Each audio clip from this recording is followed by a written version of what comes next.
Hello lovely people, ఎలా ఉన్నారు అందరూ? నేను మీ విజ్జి. నేను మీకు మెంతి కూర పప్పు. ఇప్పుడు మెంతి కూర బాగా సీజన్లో ఉంది కదండి. మనకి మెంతి కూర పప్పు మామూలుగా మనం ఇంట్లో చేసుకుంటే చాలా టేస్టీగా కమ్మగా రావాలంటే ఎలా చేయాలో ఇవాళ నేను చూపిస్తాను. ఇది మనకి ఈజీగా చేసుకోవచ్చు, పైగా హెల్దీ కూడా, చాలా మంచిది షుగర్ పేషెంట్లకి. వాళ్ళకి ఈ మెంతాకు మనం రెగ్యులర్గా యూస్ చేస్తే చాలా మంచిది. సో దీనికోసం అయితే మనం ఏం చేస్తున్నామంటే, ఒక కుక్కర్లో 1 కప్పు కందిపప్పు తీసుకుని దీన్ని 2-3 సార్లు బాగా కడిగేసి, తర్వాత దీంట్లో 2 కప్పులు నీళ్లు పోసుకుని, దీంట్లో కొంచెం చిటికెడు పసుపు కూడా వేసుకుని, దీన్ని మనం కుక్కర్లో బాగా ఒక 3-4 విజిల్స్ వచ్చే వరకు అయితే దీన్ని ఉడికించుకోవాలి. మెంతాకు ఏంటంటే మనకి చిన్న మెంతాకు దొరుకుతుంది, పెద్ద మెంతాకు దొరుకుతుంది. నేను ఇవాళ తీసుకుంది పెద్ద మెంతాకు. మెంతాకుని మనం బాగా ఆకులన్నీ నీట్గా తీసేసుకుని దీన్ని మనం నీళ్ళల్లో 2-3 సార్లు కడిగేసి రెడీ చేసి పెట్టుకోవాలి. మెంతాకు ఏంటంటే చిన్న మెంతాకు అయితే మనం కాడలు మట్టుకు కట్ చేసేసి 2-3 సార్లు నీళ్ళల్లో కడిగేసి రెడీ చేసి పెట్టేసుకోవచ్చు. ఇప్పుడైతే నేను ఒక చిన్న ఉసిరికాయ సైజ్ అంతా చింతపండు కూడా నానబెట్టి పెట్టేసుకున్నాను. ఇప్పుడు ఒక కడాయి వేడి చేసుకుని దీంట్లో 1 చెంచా నూనె వేసుకోండి, ఎక్కువ నూనె వేయకండి. దీంట్లో ఒక 2 పచ్చిమిరపకాయ ముక్కలు, బాగా ఒక 2-3 పచ్చిమిరపకాయలు అయితే వేసుకోవచ్చు. తర్వాత దీంట్లో ఒక 2 ఉల్లిపాయలు ఒక క్యూబ్స్ లాగా కొంచెం మీడియం సైజులో కట్ చేసుకోండి. 2 ఉల్లిపాయలు అయితే తీసుకున్నాను నేను. తర్వాత ఒక 3 టమోటాలు మనం బాగా కొంచెం చిన్న చిన్న పీసెస్గా కట్ చేసుకుని ఒక 3 టమోటాలు దీంట్లో యాడ్ చేసేద్దాం. టమోటాలు బాగా పండి ఎర్రగా ఉన్న టమోటాలు తీసుకోండి, అప్పుడే కొంచెం పులుపు మనకి దీంట్లో వస్తుంది.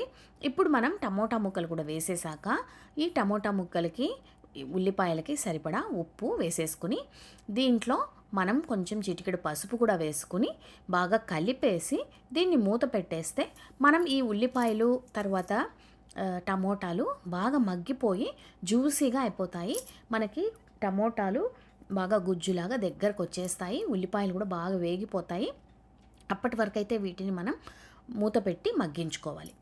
ఈ మెంతికూర పప్పుకి మనం జనరల్గా అన్నంలో కలుపుకొని తినడానికి బాగుంటుంది. అలాగే మనకు చపాతీలు పుల్కాలు అలా చేసుకున్నా కూడా సైడ్ డిష్గా చాలా చాలా టేస్టీగా ఉంటుంది. ఇప్పుడు చూడండి, మనం మూత పెట్టేసి ఒక 5 నిమిషాలు వదిలేద్దాము. తర్వాత నేను చెప్పినట్టు మెంతికూర, పెద్ద మెంతికూర ఇలా నేను చిన్న చిన్న ముక్కలుగా కట్ చేసి పెట్టుకున్నాను. కాడలైతే మొత్తం తీసేయాలండి, కొంచెం లేతగా ఉన్న కాడలైతే యూస్ చేశాను నేను. ఇప్పుడు మనం దీన్ని ఈ మగ్గిపోయిన టమోటా ముక్కల పైన అలా వేసేసి దీన్ని మరో 5 నిమిషాలు మూత పెట్టి వదిలేద్దాం. ఇప్పుడు మెంతి కూర నేను కలపలేదండి, అలాగే దానిపైన అలా వేసేసి మూత పెట్టేశాను. తరువాత ఒక 5 నిమిషాలకైతే ఈ మెంతి కూర బాగా దగ్గర పడిపోతుంది, చక్కగా ఉడికిపోతుంది. తర్వాత మనం దీన్ని కలిపేసుకుందాము. చూడండి, ఇప్పుడు మెంతి కూర మంచి కలర్ కూడా వచ్చింది చూడండి, అలాగే బాగా మగ్గిపోయింది కూడా. ఇప్పుడు మనం దీన్ని ఒకసారి బాగా కలిపేసుకుని తర్వాత దీంట్లో మనం ముందుగా చేసి పెట్టుకున్నాం కదా, చింతపండు నానబెట్టుకున్నాం కదా, ఆ రసం తీసి పెట్టుకున్నాను నేను. చింతపండు అయితే ఒక చిన్న ఉసిరికాయ సైజు సరిపోతుంది, ఎందుకంటే మనం ఆల్రెడీ దీంట్లో టమోటాలు కూడా వేసాము. చింతపండు కొంచెం వేసుకుంటే సరిపోతుంది అనమాట. ఇప్పుడు మనం దీంట్లో ముందుగా నానబెట్టుకున్న చింతపండు రసం దీంట్లో వేసేద్దాం. తర్వాత దీంట్లో మనం రుచికి సరిపడా కారం వేసుకుంటామండి. ఆల్రెడీ పచ్చిమిరపకాయ ముక్కలు కూడా వేసుకున్నాం కాబట్టి చూసుకుని వేసుకోవాలి కారము. చింతపండు రసం వేశాక ఇది మళ్ళీ మనం ఒక 5 నిమిషాలు ఉడికించుకోవాలి, ఎందుకంటే చింతపండులో ఉండే పచ్చి వాసన పోవాలి. అందుకని మనం మరో 2-3 నిమిషాలు అయితే దీన్ని ఉడికించుకుంటాం అనమాట. నేనైతే 2 చెంచాలు కారం వేసుకున్నాను. ఈ కారం అంత కారం లేదు కాబట్టి నేను ఒక 2 చెంచాల కారం అయితే వేసుకున్నాను. ఇప్పుడు మనం దీన్ని బాగా కలిపేసుకుని నేను చెప్పినట్టు దీన్ని ఒక 2-3 నిమిషాలు ఉడకనిద్దాం. ఉడికిన తర్వాత మనం ముందుగా రెడీ చేసి పెట్టుకున్నాం కదా, కందిపప్పుని ఉడికించి పెట్టుకున్నాం కదా, ఆ కందిపప్పునైతే మనం దీంట్లో ఇప్పుడు యాడ్ చేసేసుకోవాలి. కందిపప్పుని బాగా ఒకసారి మ్యాష్ చేసేసుకుని తర్వాత దీంట్లో యాడ్ చేసేయండి.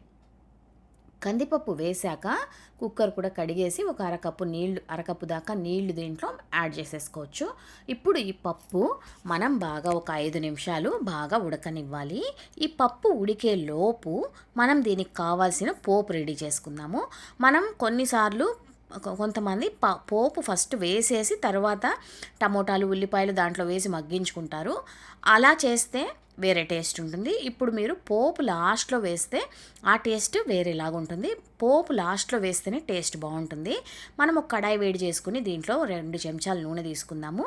దీంట్లో ఆవాలు, 1 చెంచా దాకా ఆవాలు, అర చెంచా దాకా జీలకర్ర తీసుకుని ఇవి బాగా వేగిన తర్వాత, ఆవాలు బాగా చిటపట్లాడిన తర్వాత మనం దీంట్లో ఒక 10 నుంచి 15 వెల్లుల్లి రెబ్బలు వేసుకుందాము. వెల్లుల్లి రెబ్బలు బాగా వేగిపోయాక దీంట్లో కొంచెం కరివేపాకు వేసుకుని, ఇంగువ కూడా వేసుకుని దీన్ని బాగా పోపు రెడీ చేసేసుకుందాము. దీంట్లో 2 ఎండుమిరపకాయలు కూడా తుంచి వేసుకుంటే చాలా చాలా టేస్టీగా ఉంటుంది. మనకి ఈ వెల్లుల్లి మంచి గోల్డెన్ బ్రౌన్ కలర్ రావాలండి. అప్పుడే మనకి పప్పులో తినేటప్పుడు చాలా చాలా ఫ్లేవర్గా ఉంటుంది. ఇప్పుడు మనం ఈ పోపుని ఉడుకుతున్న పప్పులో వేసేద్దాము. వేసేసిన తర్వాత కలిపేసుకుంటే మన మెంతి కూర పప్పు రెడీ అయిపోయింది. వేడి వేడి అన్నంలో నెయ్యి వేసుకుని లాగించేయడమే. చాలా చాలా టేస్టీగా ఉంటుంది. తప్పకుండా ట్రై చేయండి.